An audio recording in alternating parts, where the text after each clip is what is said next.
Hello everyone, my name is Khushboo Chaudhary and welcome to our channel B Studiotic. आज की video में हम करने वाले हैं MPS 002 unit 3 Marxist and radical approach, जिसे हिंदी में कहा जाता है मार्क्सवादी और कट्टरपंथी दृष्टिकोण। स्क्रीन पे दिए गए सभी कोर्सेज के लिए वीडियो इंपॉर्टेंट रहने वाली है, सो वीडियो को एंड तक देखिएगा।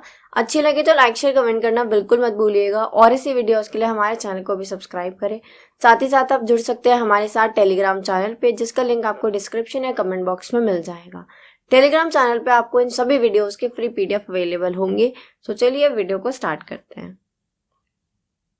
आज हम इस वीडियो में डिस्कस करने वाले हैं यूनिट 3, जिसमें हम Marxist approaches, theory of imperialism, colonialism, neo colonialism, the theory of hegemony पढ़ेंगे। यूनिट स्टार्ट करने से पहले काफी इंपॉर्टेंट बात है जिसे हम डिस्कस कर लेते हैं कि कार्ल मार्क्स कौन है। तो कार्ल मार्क्स एक सोशियोलॉजिस्ट हैं जिनका नाम हम 11th क्लास से सुनते आ रहे हैं। अगर आपके पास सोशियोलॉजी होगी या फिर पॉलिटिकल साइंस भी रहा होगा तो आपने इनका नाम सुना होगा। कार्ल मार्क्स एक बहुत बड़े सोशियोलॉजिस्ट और पॉलिटिकल थिंकर है और कार्ल मार्क्स फेमस है सोशलिज्म और मार्क्सिज्म को लेके। सोशलिज्म और मार्क्सिज्म क्या है? कार्ल मार्क्स की थ्योरीज है। उसे जानने के लिए हमें कैपिटलिज्म को जानना होगा। सो कैपिटलिज्म क्या होता है? पूंजीवाद, यानी कि जो मीन्स ऑफ प्रोडक्शन के ओनर होते हैं। फॉर एग्जाम्पल, अगर कोई कंपनी है तो उस कंपनी के जो मालिक हैं वो कौन होंगे? वो कैपिटलिस्ट होंगे, है ना, बुर्गीज होंगे। और जो वहां पे लेबर काम कर रहे हैं, वर्कर काम कर रहे हैं, वो प्रोलेटरेट होंगे। तो कार्ल मार्क्स के अकॉर्डिंग कैपिटलिज्म यानी पूंजीवाद के अंदर जो ओनर होते हैं वो अपने लेबर को एक्सप्लॉइट करते हैं, है ना। तो इसीलिए कार्ल मार्क्स डिमांड करते हैं कि कैपिटलिज्म को खत्म कर दिया जाए और सोशलिज्म आए, यानी कि पब्लिक ओनरशिप आए, जिसमें सारी पावर्स पब्लिक के हाथ में रहे और हर चीज का इक्वली रीडिस्ट्रीब्यूशन हो और किसी के भी साथ कोई भी किसी को एक्सप्लॉइट ना करे, किसी के भी साथ गलत ना हो। समझ आया आपको? कैपिटलिज्म का मतलब होता है पूंजीवाद यानी कि प्राइवेट ओनरशिप, और सोशलिज्म का मतलब या मार्क्सिज्म का मतलब होता है साम्यवाद, समाजवाद या फिर मार्क्सवाद, जिसको हम बोलते हैं पब्लिक ओनरशिप। अब स्टार्ट करते हैं अपने लेक्चर को। Marxism is a social, political and economic philosophy named after Karl Marx. It is the only theory which is named after a thinker. Marxism ऐसी पहली थ्योरी है जो कि सोशल, पॉलिटिकल और इकोनॉमिक फिलॉसफी है, ठीक है, और फर्स्ट ऐसी थ्योरी है जो किसी थिंकर के नाम पे रखी गई है।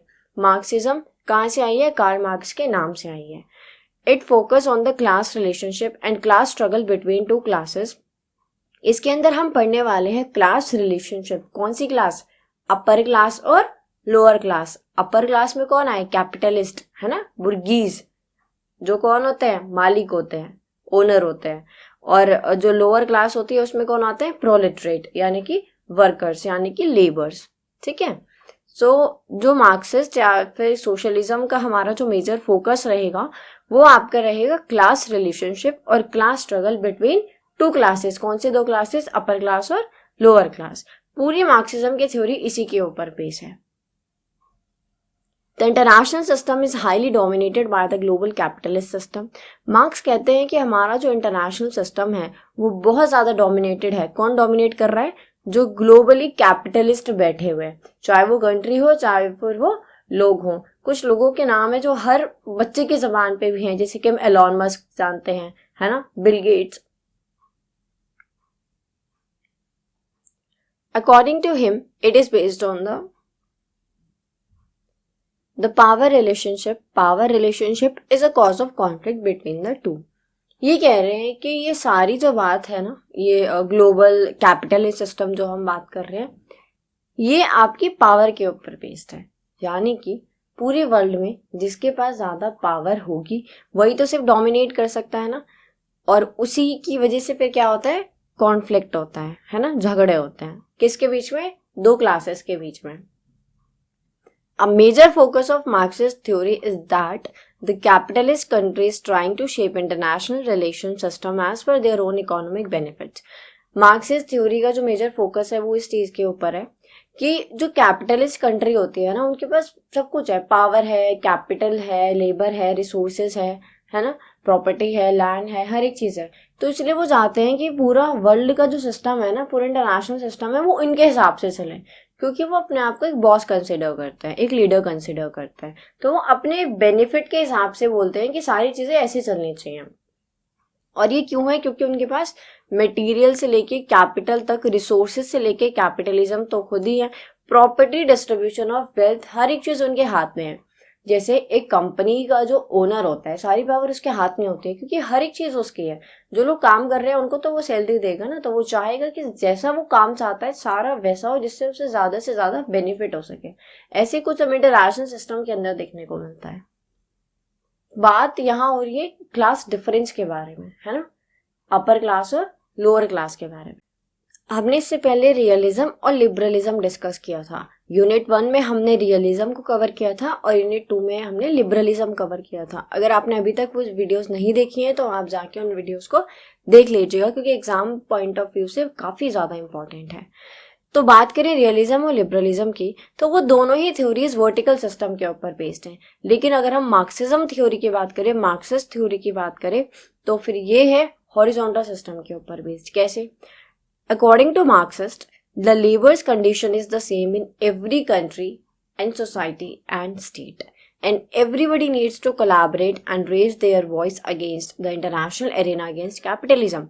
देखो, मार्क्स ये कहते हैं कि वो बस इतना चाहते हैं कि ये जो लेबर की कंडीशन है ना, लेबर्स की जो इतनी खराब कंडीशन है, वो एक स्टेट में नहीं है, एक सोसाइटी में नहीं है, वो पूरी दुनिया में है। तो मार्क्स बस इतना चाहते हैं कि ये जितने भी लेबर्स हैं, जिन सबकी सेम कंडीशन है, बहुत ही वर्स्ट कंडीशन है, वो सब एक साथ आए, एक इंटरनेशनल ऑर्गेनाइजेशन बनाएं और आवाज उठाएं। किसके खिलाफ? कैपिटलिस्ट के खिलाफ, कैपिटलिज्म के खिलाफ, है ना। An international class formed who's facing common challenges and economic inequalities against, वो चाहते हैं कि वो सभी लेबर से आता के आवाज उठाएं, जो एक क्लास से आते हैं, जो कि लेबर क्लास से आते हैं, जो कि कॉमन चैलेंजेस फेस करते हैं और इकोनॉमिक इनइक्वालिटीज फेस करते हैं। कौन कौन सी होती है? लो वेजेस मिलना, है ना। बहुत सारे ऐसे लोग भी होते हैं जो मजदूरों को बहुत ही ज्यादा कम दिहाड़ी देते हैं। Surplus value, long working hours, exploitation and corruption. होता क्या है कि बहुत सारे जो ओनर्स होते हैं ना, जो मीन्स ऑफ प्रोडक्शन को ओन करते हैं, वो लेबर्स को वेजेस नहीं देते हैं तो बहुत कम देते हैं, बहुत लेट देते हैं, अच्छा बिहेवियर उनका नहीं रहता है ना, और एक्सप्लॉइट करते हैं, काफी ज्यादा टाइम तक उनसे काम कराते हैं। और एट द एंड कितना भी काम कर ले लेबर, लेकिन फायदा किसको होगा? फायदा तो ओनर को होगा। तो इतना फायदा होने के बाद भी हमेशा लेबर्स को एक्सप्लॉइट किया जाता है और उनकी कंडीशन वर्स्ट से वर्स्ट होती जाती है। तो मार्क्स चाहते हैं इन सभी चीजों को खत्म करने के लिए सारे मजदूरों को, सारे लेबर्स को एक होना पड़ेगा, आवाज उठानी पड़ेगी। किसके खिलाफ? कैपिटलिज्म के खिलाफ। The ultimate goal of Marx is to unite all laborers class and capitalism. जो अल्टीमेट गोल है मार्क्स का, वो है सारी लेबर क्लास को इकट्ठा करना और कैपिटलिज्म को एंड करना, कैपिटलिज्म को खत्म करना। नेक्स्ट देखते हैं। अब हम बात करते हैं थ्योरी ऑफ इंपीरियलिज्म के बारे में। Imperialism derived from the imperium connotes exercise of command और dominion of one person by the stronger person. देखो, imperialism का मतलब होता है कमांड को अपने हाथ में ले लेना, है ना। सो imperialism imperium वर्ड से बना है, जो कि एक लैटिन वर्ड है जिसका मतलब है ऑर्डर को या फिर कमांड को अपने हाथ में ले लेना और दूसरे को फिर उसी पावर से क्या करना? डोमिनेट करना। Imperialism, a political system in which a rich country and powerful country controls other countries and make them colonies which are not as rich as powerful as themselves. देखो, imperialism के अंदर क्या होता है कि जो political system होता है ना, वो कुछ इस तरीके से काम करता है कि जो रिच और पावरफुल कंट्री होती है ना, वो ऐसी कंट्रीज को टारगेट बनाती है जो उनसे, मतलब उनसे तो कम ही रिच या फिर पावरफुल होती हैं या फिर नहीं होती हैं। उसके बाद वो कंट्रीज क्या करती हैं, जाके उनके इकोनॉमी, पॉलिटिकल, फिजिकल, है ना, सोशल, कल्चरल, इन सभी मैटर्स के अंदर इंटरफेयर करना शुरू करती हैं और फिर उनको अपनी कॉलोनी बना लेती हैं। सो इंपीरियलिज्म का मतलब क्या हुआ? जब एक रिच और पावरफुल कंट्री सारा कंट्रोल ले लेती है एक दूसरी कंट्री का जो कि रिच पावरफुल नहीं होती। Colonization is where one country physically controls over another country. Colonization का मतलब होता है कि जब एक कंट्री फिजिकली कंट्रोल ले ले दूसरी कंट्री का। हम भी तो कॉलोनी बने हैं ना, क्या किया था ईस्ट इंडिया कंपनी में, यहाँ पे ट्रेड करने के लिए आए थे, फिर धीरे धीरे हमारे मैटर्स में इंटरफेयर करना शुरू करा, वॉर हुई और सारी चीज़ें हुई, और उसके बाद एट द एंड हम कॉलोनी बन गए ब्रिटिशर्स की। Colonization, okay, so imperialism is formal or informal economic and political dominance of one country over another. Imperialism दो तरीके से हो सकता है, या तो वो फॉर्मल हो सकता है या इनफॉर्मल हो सकता है। फॉर्मल कैसे हो सकता है? कॉलोनाइजेशन के थ्रू, यानी कि जब एक कंट्री दूसरी कंट्री की मिट्टी पे जा रही है ना, उनकी सॉइल पे जा रही है, उनकी धरती पे जा रही है और वहां पे जाके सारा कंट्रोल अपने हाथ में ले रही है, तो ये होता है कॉलोनाइजेशन। एक और होता है नियो कॉलोनाइजेशन, जो अभी हम आगे पढ़ेंगे। उसे हम एक एग्जाम्पल से समझते हैं, जैसे चाइना करता है पाकिस्तान के साथ, है ना। तो कॉलोनाइजेशन के अंदर तो सीधा सीधा हम लोग क्या करते हैं, जाते हैं धरती पे जो भी चीज़ें होती हैं उसे अपने कंट्रोल में ले लेते हैं।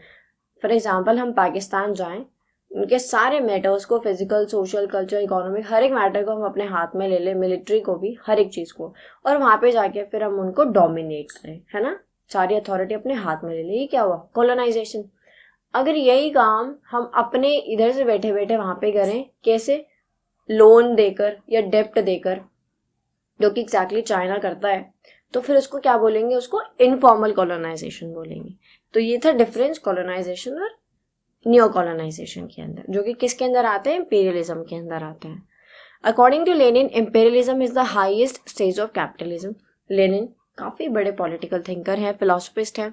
ये कहते हैं कि कैपिटलिज्म की जो हाईएस्ट स्टेज होती है ना, वो इंपेरियलिज्म होता है ना, क्योंकि कैपिटलिस्ट क्या करते हैं? डोमिनेट करते हैं, एक्सप्लॉइट करते हैं, और इंपेरियलिज्म उनकी हाईएस्ट स्टेज होती है जब वो मतलब खुलेआम सबको डोमिनेट कर रहे हैं, सारी पावर, सारी अथॉरिटी का अपना वो यूज कर रहे हैं, मिस यूज कर रहे हैं।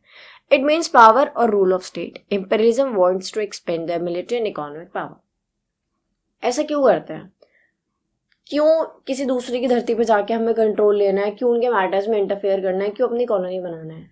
ऐसा क्यों किया जाता है? अपनी पावर को शो करने के लिए, अपने आप को एक बिग एक्टर दिखाने के लिए, पावरफुल दिखाने के लिए, और अपनी मिलिट्री और इकोनॉमी को एक्सपेंड करने के लिए। By investing in markets and making themselves strong, they exploit the proletariat class and it makes rich more rich. वो क्या करते हैं? इसी पावर को यूज करते हुए अपने आप को और ज्यादा रिच बना लेते हैं, और जो हमारी वर्कर क्लास होती है, प्रोलेटरेट क्लास होती है, वो और ज्यादा पुअर बन जाती है। ठीक है, ये था theory of imperialism. Age of imperialism discuss कर लेते हैं। ये रही आपकी 19th सेंचुरी से लेके 20th सेंचुरी के बीच। एज ऑफ इंपेरियलिज्म के अंदर हम डिफरेंस पढ़ेंगे। देखो, इंपेरियलिज्म एक लैटिन रूट वर्ड से आया है, इम्पेरियम, जिसका मतलब होता है ऑर्डर देना या फिर कमांड अपने हाथ में लेना। कॉलोनियलिज्म का मतलब होता है कॉलोनियलिज्म आया है आपका कॉलोनिया वर्ड से, जिसका मतलब होता है सेटलमेंट इन फॉरेन सॉइल, किसी दूसरे की धरती पे जाके और सेटल हो जाना, सारा कंट्रोल, सारी अथॉरिटी अपने हाथ में ले लेना। इंपेरियलिज्म सिर्फ एक प्रैक्टिस है, कमांड कर रहे हैं यहाँ पे, तो ये एक प्रैक्टिस है। बट जब हम उनकी धरती पे ही पहुंच गए हैं, सब कुछ अपने हाथ में ले लिया, तो फिर ये क्या है? ये एक प्रैक्टिकल फॉर्म है। So imperialism is a practice and its practical form is colonialism. Next देखते हैं कॉलोनियलिज्म। अभी हमने जस्ट डिस्कस किया है। The evolution of imperialism in the 20th century has assumed two distinct forms, colonialism and non-colonialism. The point of view of colonialism being a form of imperialism, it is understood as a theory of establishing control over foreign territory and turning it into a colony, settlement and by economic dominance, for example in so-called US dollar imperialism in Latin America. So colonialism का मतलब क्या होता है कि जब हम again same चीज दूसरे की धरती पे जाके, फॉरेन सॉइल पे जाके सारा कंट्रोल अपने हाथ में ले लेते हैं और उनको कॉलोनी बना लेते हैं। फिर हम उनको कैसे भी यूज कर सकते हैं, उनकी सारी प्रॉपर्टी ले सकते हैं, उनका लैंड कंज्यूम कर सकते हैं, सारा रॉ मटेरियल ले सकते हैं, हर एक चीज ले सकते हैं, क्योंकि अब जो अथॉरिटी है, जो पावर है, वो हमारे हाथ में, हम कमांड कर रहे हैं। नेक्स्ट है neo colonialism. Neo colonialism is basically a modern form of old colonialism. ये जो पुराना हम कॉलोनियलिज्म पढ़ रहे थे ना, ये उसी की एक नई फॉर्म है, प्रो फॉर्म है। ठीक है, इसको सेकेंड वर्ल्ड वॉर के बाद फर्स्ट टाइम यूज किया गया था। It is the control of less developed countries by the developed countries through indirect means. Neo colonialism के अंदर क्या होता है? जो डेवलप्ड कंट्रीज होती है ना, वो इनडायरेक्ट तरीके से जो लेस डेवलप्ड कंट्रीज होती हैं उनके ऊपर अपना कंट्रोल ले लेती हैं। इनडायरेक्ट तरीके से क्या होता है? तो अभी मैंने बताया था कि कॉलोनियलिज्म के अंदर क्या हुआ, डायरेक्ट गए फॉरेन सॉइल के ऊपर और अपनी अथॉरिटी का मिसयूज करना हमने शुरू कर दिया। लेकिन न्यू कॉलोनियलिज्म के अंदर क्या होता है? हम लोन देकर और डेप्ट देकर दूसरे कंट्रीज को अपने हिसाब से चलाते हैं, जो कि चाइना करता है किसके साथ, पाकिस्तान के साथ। It refers to the unequal economic and power relations. और ये क्यों होता है, अनइक्वल पावर अनइक्वल इकोनॉमी की वजह से, है ना। अनइक्वल क्यों, क्योंकि ऑब्वियस सी बात है, जो आपकी अपर क्लास है, बुर्गीज क्लास है, कैपिटलिस्ट हैं, उनके पास ज्यादा कैपिटल, ज्यादा पावर है, तो वो उसको कैसे भी मिसयूज कर सकते हैं। इन द पास्ट के अंदर देखो क्या होता था, जो वेल्दी कंट्रीज होती थी ना, वो पुअर कंट्रीज को एक्सप्लॉइट करती थी कॉलोनियलिज्म के थ्रू। बट टुडे, आज के टाइम पे क्या होता है, फॉरेन डेब्ट और ट्रेड देकर दूसरी कंट्रीज में, मतलब एक तरीके का वही कॉलोनाइजेशन ही होता है, बट इनडायरेक्ट तरीके से होता है। चाइना डायरेक्ट पाकिस्तान में नहीं जा रहा है, बट वो उसको लोन डेब्ट देके और बाकी तरीकों से उसकी हेल्प करके क्या करता है, एक तरीके से अपना कंट्रोल या फिर अपना कमांड वहां पे वो बनाता है। The world economic system is divided into, और इसी की वजह से हमारा जो वर्ल्ड इकोनॉमिक सिस्टम है वो 3 हिस्सों में बट गया है, which is one of the core, next is peripheral and third one is semi peripheral countries. Next देखते हैं the theory of hegemony. The term hegemony derived from the Greek word hegemonia meaning leader. Hegemony का मतलब होता है leader, है ना, जो कि आपका ग्रीक वर्ड हेजिमोनिया से आया है। It is a widely use term in international relation theory. International relation theory के अंदर ये वर्ड हमें काफी बार सुनने को आगे मिलेगा। Hegemony the most powerful state in the international system और the dominant state in a particular given region. देखो हेजिमनी यानी कि लीडर कौन होता है, या तो पूरे वर्ल्ड का कोई एक या दो लीडर है। जैसे हम कोल्ड वॉर के टाइम की अगर बात करें, after the second world war, कोई 2 ही जो ऐसी देश थे जो हमें क्या दिख रहे थे, पूरे वर्ल्ड के लीडर दिख रहे थे, हेजिमनी कंट्रीज दिख रहे थे, और वो कौन थे, यूएस और यूएसएसआर यानी कि सोवियत यूनियन। हम आज के टाइम का रशिया भी उसी कह सकते हैं, ठीक है। सो हेजिमनी का मतलब होता है कि पूरे इंटरनेशनल सिस्टम में कोई एक लीडर या फिर एक पर्टिकुलर रीजन में कोई एक लीडर, है ना। 19th सेंचुरी में कौन था, यूके, लेकिन कोल्ड वॉर के बाद US. India is widely viewed as a current regional hegemony in South Asia. अगर हम बात करें साउथ एशिया के अंदर, तो हम यानी कि इंडिया करंट रीजनल हेजिमन है। एंटोनियो क्या कहते हैं, एंटोनियो एक इटालियन मार्क्सिस्ट और सोशल थ्योरिस्ट हैं। अकॉर्डिंग टू हिम, उनके हिसाब से देखो, hegemony hegemony allows bourgeois values, moral, political and cultural values of the dominant class. Antonio ये कहते हैं कि ऑलरेडी कैपिटलिस्ट के पास इतनी पावर है, इतना कैपिटल है, इतने रिसोर्सेज हैं, ऊपर से जब आप उनको हेजिमनी कंसिडर कर देते हो, यानी कि एक लीडर का टैग दे देते हो, तो फिर उनके जो वो पावर्स हैं, जो मॉरल है, पॉलिटिकल, कल्चरल वैल्यूज है, वो और ज्यादा डबल हो जाती हैं, और वो अब बहुत ज्यादा डोमिनेंट क्लास बन जाते हैं। For him the bourgeois ideology means the exploited class. तो अकॉर्डिंग टू मार्क्स और according to Antonio, according to Lenin, जो बुर्गीज आइडियोलॉजी है, यानी कि जो कैपिटलिस्ट क्लास है, वो एक एक्सप्लॉइटेड क्लास है। वो लेबर्स को क्या करते हैं, एक्सप्लॉइट करते हैं, जिसे खत्म कर देना चाहिए और सोशलिज्म को ले आना चाहिए। सोशलिज्म के अंदर सारी जो पावर है वो पब्लिक के हाथ में होगी, जो पब्लिक रीडिस्ट्रीब्यूशन अपने हिसाब से हर चीज का कर देगी। फिर ये जो क्लास स्ट्रगल है ना, अमीर और गरीब का, है ना, बुर्गीज और proletariat, upper class, lower class, ये सब आपका खत्म हो जाएगा।